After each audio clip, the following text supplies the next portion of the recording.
Okay, so this is SPI. Basically SPI से बनता क्या है, इससे बनता है सीरियल पेरिफेरल इंटरफेस। सीरियल का मतलब तो है कि सीरियल कम्युनिकेशन कर रहा है, इंटरफेस कर रहा है दो डिवाइसेस को आपस में। बेसिकली एक डिवाइस फॉर एग्जांपल एक एलसीडी है, उसके अंदर एक एसपीआई मॉड्यूल है, एक माइक्रो कंट्रोलर है, उसके अंदर एक एसपीआई मॉड्यूल है।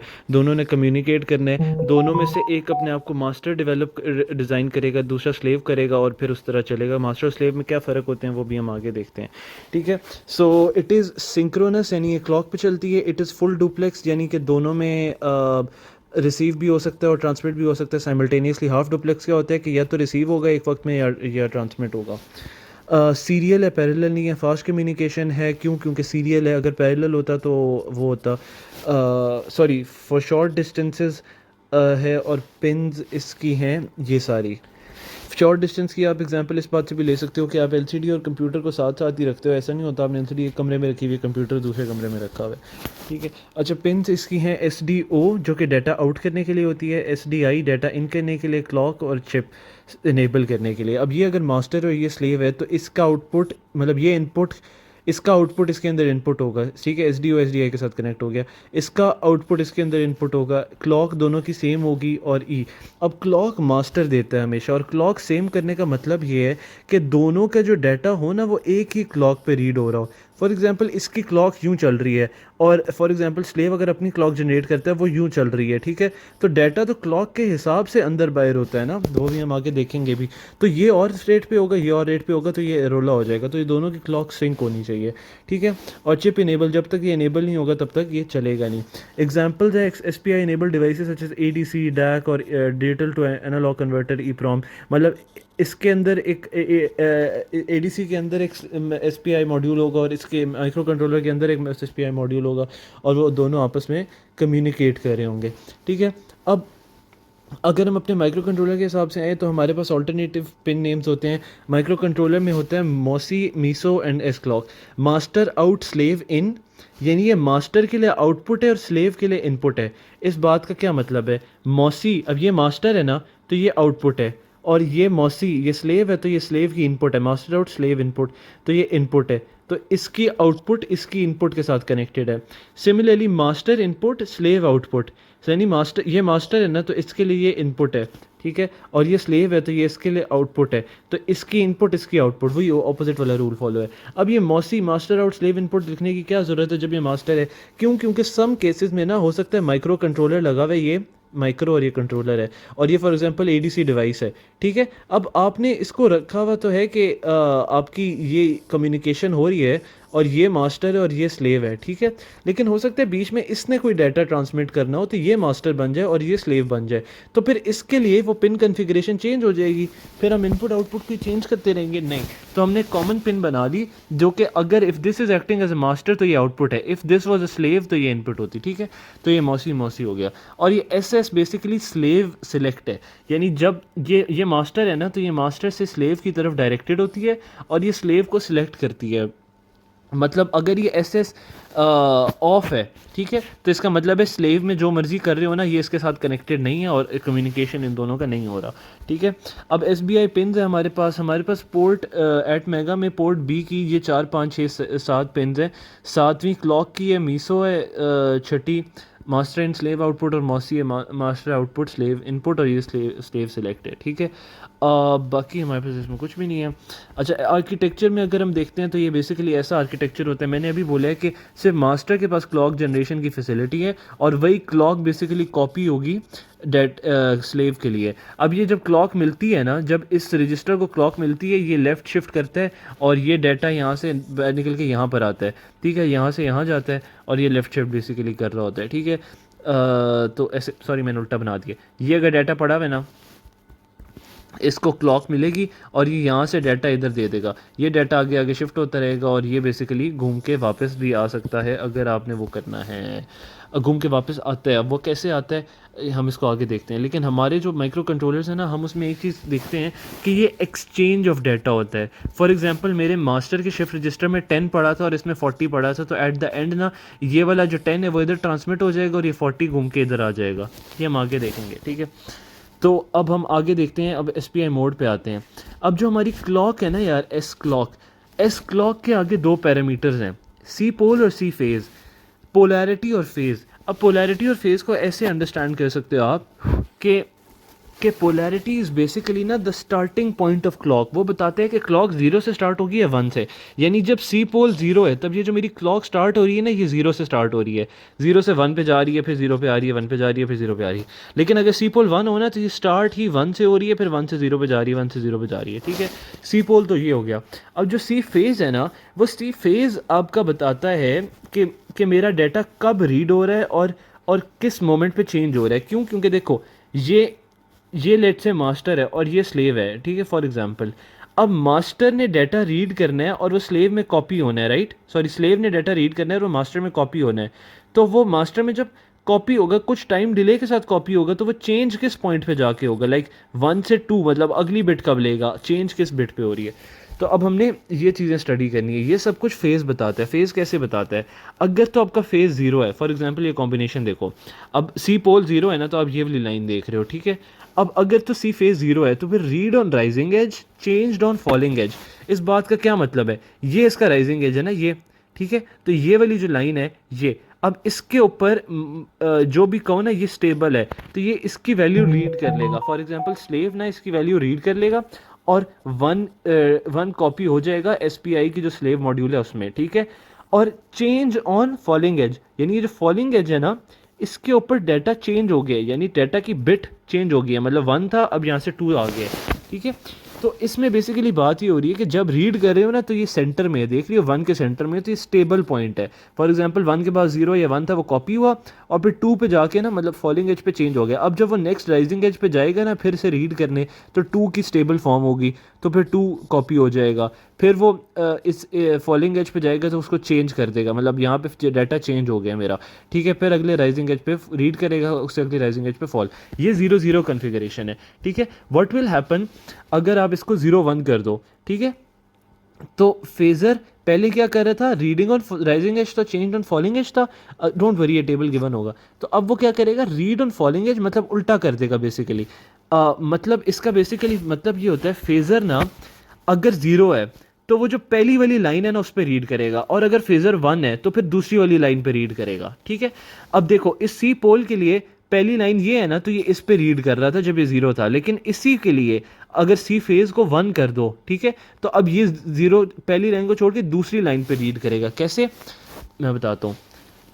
ये सी फेज़ वन है ना, तो सी फेज़ वन ना इस पॉइंट पे रीड कर रहा है डाटा, ये, ठीक है। तो अब ये इसके लिए ये डाटा है, तो अब इसके इस पॉइंट पे वन स्टेबल है, तो यहाँ पर वन आ गया, ठीक है। और ये जो उसके बाद सबसेक्वेंट चलता रहेगा कि अगली बिट पे के ऊपर ये चेंज करेगा। उसके बाद उससे अगली, मतलब बेसिकली ये फर्स्ट है ना, ये वन है, तो ये टू के ऊपर रीड करेगा और थ्री के ऊपर वो रह जाएगा, मतलब टू के ऊपर रीड करेगा, और अगर ये जीरो है तो ये वन के ऊपर रीड करेगा, एंड सो ऑन साइकिल चलता रहेगा, ठीक है। तो अब अगर इस एग्जांपल को आप खुद थोड़ा सा एनालाइज करो, तो अब ये ज़ीरो है, तो ये वन है, इसका वन सेकंड बिट इसकी ये है, ठीक है। तो ये इसके ऊपर रीड कर रहा है, इस पे सॉरी चेंज कर रहा है, read change, read change, read change, ठीक है। अब सिमिलरली अगर मेरा सी पोल वन हो गया, ठीक है, अगर मैंने सी पोल की सेटिंग वन की हुई है, तो अब इसके लिए अगर ये ज़ीरो है तो it is reading on falling as. क्यों? क्योंकि पहली लाइन है, हमने बोला जब सी पोल ज़ीरो है तो वो पहली लाइन पे रीड करेगा, दूसरी पे चेंज करेगा। तो इट इज़ रीडिंग ऑन पहली line and changing on second line, reading changing, reading changing. And similarly if C pole is equals to one, sorry C phase is equals to one, ठीक है, and this is also one, तो it will read on the second line. ये देखो, ये second line पे read कर रहा है और थर्ड पे चेंज, फोर्थ पे रीड, इस पे चेंज, ठीक है, सब्सिक्वेंटली ऐसे चल पड़ता है। तो ये बेसिकली थोड़ा सा इसका वो है, सम अप है। अच्छा, अब थोड़े हमारे पास राइट ऑपरेशन आ जाते हैं। अगर आपने राइट करना है तो सबसे पहली बात है आपकी चिप इनेबल वो होती है, एक्टिव लो होती है, तो आप उसको ज़ीरो करोगे तो आपकी राइटिंग स्टार्ट हो जाएगी। उसके बाद आपने मेक श्योर करना है कि the 8 bit address is shifted in 1 bit at a time. अच्छा, होता ये कि आप ना पहले मास्टर से ना स्लेव में एड्रेस भेजते हो। फॉर एग्जांपल 10 पड़ा हुआ है मेमोरी लोकेशन 20 पे, 0x20 पे, ठीक है। आप 0x20 भेजोगे, उसके बाद 10 खुद ब खुद जाएगा बिट बाय बिट, और फिर वो बेसिकली ऐसे कॉपी हो जाएगा, डाटा कॉपी हो जाएगा, ठीक है। तो the 8-bit address is shifted in 1 bit at a time with each edge of s clock। ये s clock इसके each edge के ऊपर जा रही है, ठीक है। और ये सेटिंग ना बैक एंड पे हुई हुई है, तो अब इसको पता है कि मैंने किस एंड पे जाना है, ठीक है। ये इसको इन वैल्यूज़ को हम आगे सिलेक्ट करेंगे। नोटिस दैट A7 की जो पहली बिट है ना उसको आप 1 रखते हो। A7 की जो पहली बिट है ना उसको आप 1 रखते हो, चूंकि ये पहले जाती है और ये बताती है कि अच्छा डाटा राइट हो रहा है। अगर ये 0 होगा ना तो डाटा रीड होगा, ठीक है। तो अब ये 1 रखी हुई है, ये डाटा राइट हो रहा है, और इन सारों में ना वो 0x20 का मेमोरी लोकेशन चली जाएगी, ठीक है। जैसे मेमोरी लोकेशन कंप्लीट होगी वो फिर डाटा चला जाएगा, और एंड पे फिर आप चिप को 0 कर दोगे। तो तो क्या होगा मौसी, ठीक है। तो after all 8 bits of the address are sent in, the SPI device expects to receive the data belonging to that address location immediately. मतलब एसपीआई डिवाइस खुद ही एक्सपेक्ट कर लेता है, अच्छा इस लोकेशन के ऊपर 10 पड़ा था तो वो 10 को ऐसे लिख देगा, मतलब 0001 और 0000, ये मैंने 10 की हेक्स फॉर्म लिखी है, ठीक है। तो वो इधर आ जाएगा। तो फिर the 8 bit data is shifted 1 bit at a time, और एंड पर आप फिर सी को 1 कर दोगे ताकि वो होगा, ताकि साइकिल, ताकि ये ऑफ हो जाए, ठीक है। अब उसके बाद we have S P I write operation. अब ये क्या था, ये था कि अगर आपने सिंगल डाटा की वो भेजनी है, ठीक है, सिंगल बाइट ऑफ डाटा, ये सिंगल बाइट ऑफ डाटा है। अगर आपने मल्टीपल बाइट ऑफ डाटा भेजना है ना, तो उसके लिए भी तकरीबन सिमिलर ही प्रोसेस है। उसमें होता ये है कि आपकी जो A7 होती है राइट का बताती है, 8 बिट डाटा की आप लोकेशन प्रोवाइड करते हो, और उस लोकेशन प्रोवाइड करने के बाद जब तक आप चिप सिलेक्ट जब तक आप चिप सिलेक्ट 1 नहीं करोगे ना, मतलब ऑफ नहीं कर दोगे, तब तक वो डाटा उसके कंजेक्टिव पोजीशन पे भेजता रहेगा। फॉर एग्जांपल मेमोरी लोकेशन है 0x20, ठीक है, 20 मैंने भेजी है, तो 20 के ऊपर डाटा था 10, ठीक है, 21 के ऊपर डाटा था 15, 22 के ऊपर डाटा था 16, ठीक है। तो अब लेट से मैंने यहाँ पर जाकर ऑफ की है, हालांकि मैंने सिर्फ 0x20 की लोकेशन भेजी थी, लेकिन ये बर्स्ट मोड है, मल्टी बाइट है, ये उसके बाद ना सब्सिक्वेंट लोकेशंस का भी डाटा भेजता रहेगा। यानी पहले ये एड्रेस ऑफ 0 भेजेगा, इसको पता चल जाएगा अच्छा मैंने 10 उठाना है, और 10 के बाद वाले सारे सब्सिक्वेंट बाइट्स भेजते रहने 1 बाय 1 करके, ठीक है। तो इसने फिर 10 भेजा, फिर 15 भेजा, फिर 20 भेजा, फिर 25 भेजा, and so on till you make it 1, ठीक है। तो दिस इज मल्टी बाइट, वो रुकता नहीं है जब तक आप उसे खुद नहीं रोकते हो, ठीक है। रीड ऑपरेशन के लिए क्या हो जाएगा, रीड ऑपरेशन के लिए सिंपली आपने A7 की बिट को 0 कर लोगे। तो रीड का बेसिकली क्या मतलब है कि मैं तुम्हें मेमोरी लोकेशन देता हूँ, इसके ऊपर मुझे डाटा रीड करके दे दो। पहले हम राइट कर रहे थे ना, तो राइट का मतलब है कि हमने ही डाटा आउटपुट करना है, हमने कहीं डाटा राइट करना है, इसलिए वो इस सेम लाइन के ऊपर था, इसी लाइन के ऊपर था। लेकिन अभी कहीं से डाटा हम रीड कर रहे हैं तो वो ये SDI इनपुट वाली लाइन के ऊपर आ जाएगा, और ये वही सेम चीज़ है। सिमिलरली अगर मल्टीपल डाटा है तो आपने सिर्फ उसे रीडिंग की लोकेशन बताओगे, फिर वो उसके साथ वाले ना सारे डाटा उठा के इधर रीड करता रहेगा। Now comes the programming. अच्छा, अब आपने जनरल आर्किटेक्चर समझ लिया, अब आपने इसको प्रोग्राम कैसे करना है। तो अब उसके लिए हमारे पास 3 रजिस्टर्स हैं, SPCR control register, status register and data register, ठीक है। अब जो स्टेटस रजिस्टर है ना, उसकी 3 बिट्स हैं हमारे important, SPIF serial peripheral interrupt flag, writing collusion, और SPI2X। SPI2X क्या करता है, आपकी जो सीरियल कम्युनिकेशन की स्पीड है ना उसको 2x कर देता है। फॉर एग्जांपल पहले डाटा ट्रांसमिशन की फ्रीक्वेंसी थी 2 हर्ट्ज, तो जब आप इसको 1 कर दोगे ना तो ये 4 हर्ट्ज हो जाएगी, ठीक है। इसको इतना यूज़ नहीं करेंगे हम। राइटिंग कोल्यूजन ये करता है कि यार कहीं राइटिंग कोल्यूजन ना हो जाए, फॉर एग्जाम्पल मैं यहाँ से डाटा ट्रांसमिट करूँ और वहाँ से डाटा रीड इन भी हो जाए, तो ये राइटिंग कोल्यूजन हो जाएगी। तो जब राइटिंग कोल्यूजन होगी ये 1 हो जाएगा, ठीक है। और इंटरप्ट फ्लैग क्या करता है, जब डाटा सेफली ट्रांसफ़र हो गया है either from master to slave, या फिर इनपुट या आउटपुट कुछ भी, जैसे ही वो सेफली हो गया ना तो ये फ्लैग 1 हो जाएगा। जब ये फ्लैग 1 हो जाएगा तो हम इसको मॉनिटर करके काफ़ी सारे अपने काम कर लेंगे।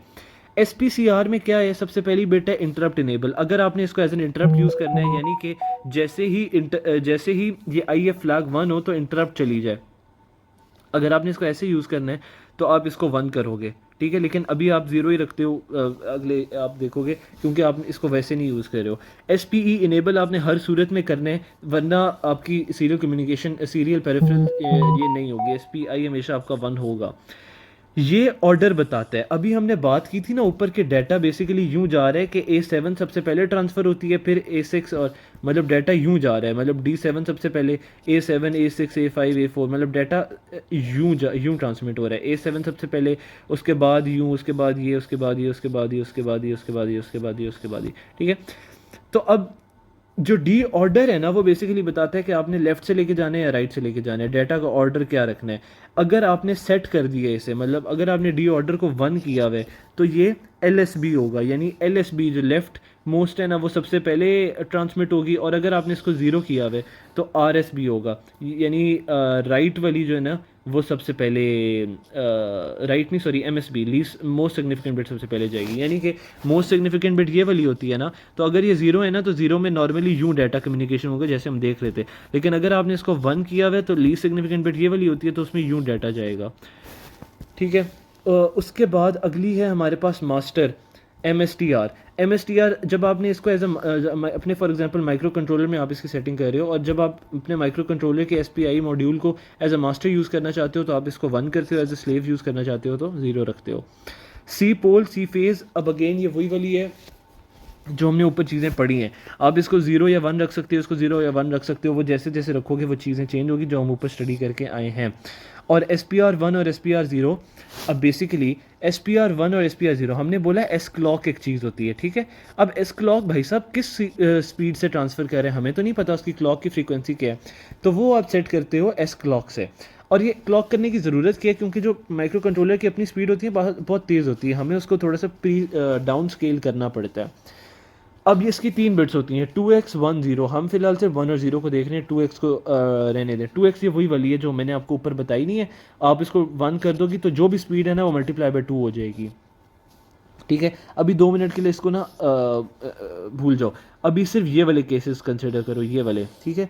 तो जब SPR00 है तो ये डिवाइड बाय 4 हो रहा है, फॉर एग्जांपल 8 है, उसकी अपनी 8 मेगाहर्ट्ज़ है तो डिवाइड बाय 4 2 मेगाहर्ट्ज़ हो जाएगी, ठीक है। 0 1 पे 16 है, 1 0 पे 64 है, 1 1 पे 128 है, ठीक है। ये हो गया मेरे पास वो, और 0 0 पे ये वाली चीज़ रिकमेंडेड नहीं होती। अच्छा, अब आप इमेजिन कर लो कि आपने ना ये वाली बिट 1 कर दी है, जो मैंने SPI 2x बताई थी ये स्पीड को डबल करने के लिए। अब अगर आपने ये वाली बिट 1 कर दी है, ठीक है, तो ये वाली चीज़ आपकी 0 0 पे 4 थी ना पहले प्री स्केलर, तो वही मल्टीप्लाई बाय 2 हो जाना चाहिए, तो वो 8 हो गया, ठीक है। 1 0 सॉरी हाँ 1 0 0 पे 4 मल्टीप्लाई बाय 2 क्या होता है, बेसिकली डिवाइडेड बाय 2 हो जाएगा ना, मतलब 2 बाय 4 इज इक्वल टू 2, ठीक है। फिर 0 1 के ऊपर 16 था, इसको मल्टीप्लाई बाय 2 करोगे 8 हो गया, तो 1 0 1 पे वो हो गया, ठीक है। 64 पे 32 हो गया, 64 पे 128 हो गया, मतलब ये मल्टीप्लाई बाय 2 होता जाता है ऐसे। तो ये बेसिकली इन 3 चीज़ों से कंट्रोल होता है।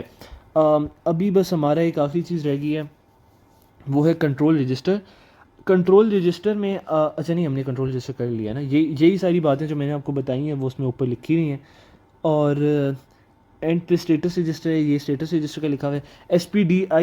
SPDR जो कि डाटा रजिस्टर है, आप इसके अंदर डाटा लिखते हो और ये डाटा ट्रांसमिट या कुछ भी होता है, ठीक है। SPDR is read write register used for data transfer. Writing SPDR sends data out on master out slave input. Reading SPDR gets the data which was clocked in. यानी यहाँ पर या डाटा रीड इन होगा या फिर read out होगा, ठीक है। तो ये अब एक छोटा सा कोड है जिसमें वो कह रहे हैं कि write an AVR program that initialise SPI for master mode 0 with clock frequency of by 16 and then transmit G via SPI repeatedly. Receive the data should be displayed on port A. मैंने आपको बोला था ना कि exchange of data होता है, यहाँ से मैं G करेक्टर भेज रहा हूँ, वहाँ पर फॉर एग्जांपल 10 पड़ा हुआ था वैसे ही, मतलब उसके अपने रजिस्टर में, तो ये 10 इधर आ जाएगा और ये G इधर आ जाएगा, तो उसने बोला जो डाटा रिसीव हुआ है ना उसको पोर्ट A पे शो करा दो, ठीक है।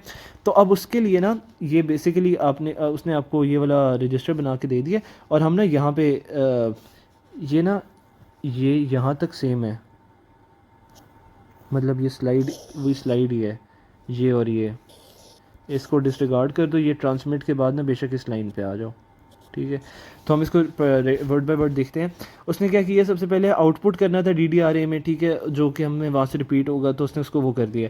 अब R17 में ना हमने कुछ चीज़ों को हमने देखा था कि माइक्रो कंट्रोलर था ना, उसमें पोर्ट B कि 5 6 7 पिन ना 5 6 7 8 पिन बेसिकली हमारी कनेक्ट होगी दूसरे SPI के साथ, ठीक है। अब इसमें एक क्लॉक की थी, एक मौसी की थी और एक SS की थी, ठीक है। तो ज़ाहिर है मास्टर ही डाटा भेजेगा ना स्लेव को, तो वो मास्टर से स्लेव जा रही थी, मतलब ये आउटपुट मोड में होनी चाहिए, ठीक है। तो इसलिए हमने मौसी, क्लॉक और SS यानी स्लेव सिलेक्ट को 1 कर दिए DDR-B के लिए, यानी ये आउटपुट हमने इसको बना दी है। अब हमने क्या किया, LDI में जो कंट्रोल रजिस्टर था ना उसमें हमने अपनी बिट सिलेक्ट की। सबसे पहले तो हमने इनेबल वाली ऑन करनी है। इनेबल वाली हमने जब भी SP कम्युनिकेशन करना है हर वक्त ऑन करनी है, क्योंकि उसने एक सवाल में बोला है कि मास्टर मोड में है, फिर हम मास्टर वाली भी ऑन कर देंगे। और उसने बोला है कि क्लॉक फ्रीक्वेंसी रखनी है F/16। अब उसका होता है 0 1 होता है, सॉरी 0 0 1 होता है, ठीक है। SPI 2X तो खैर दूसरे में है, तो ये 0 1 हमने 0 1 किया तो सिर्फ ये वाली बिट हम सेट कर देंगे, ठीक है। और बाकी क्या है, हाँ ठीक है। तो ये अब हमने यहाँ पर सेटिंग कर दी और इसको हमने SPCR में डाल दिया। अब हमने सिंपली डाटा ट्रांसमिट करना है, ठीक है। डाटा ट्रांसमिट करने की जब बारी आई तो हमने पोर्ट B SS जो है ना स्लेव सिलेक्ट को हमने ज़ीरो किया। क्यों? क्योंकि हमने सब कुछ अभी हमने ऊपर स्ट्रक्चर में देखा था कि वो एक्टिव लो है, यानी जब स्लेव सिलेक्ट ज़ीरो होगा ना तब वो बेसिकली सिलेक्ट हुआ है, ठीक है। तो स्लेव सिलेक्ट को हमने ज़ीरो किया, port B SS enable slave device, और फिर LDI R17G कर दिया, मतलब G के ASCII को R17 में स्टोर कराया। और मैंने फिर आपको बताया था आपने यहाँ से देखना है, क्योंकि वो बेसिकली ये सारा वही कोड रिपीट हुआ है।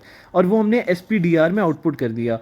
R17 मतलब G का जो ASCII है ना वो हमने SPDR में आउटपुट कर दिया। अब जब वो SPDR में आउटपुट हो गया ना तो वो सारा ट्रांसमिशन स्टार्ट हो जाएगी खुद ब खुद, क्योंकि आपने सारी सेटिंग की हुई है। जैसे ही SPDR पे गया वो तो उसने क्लॉकें भेजना शुरू की, ट्रांसमिशन स्टार्ट कर दी।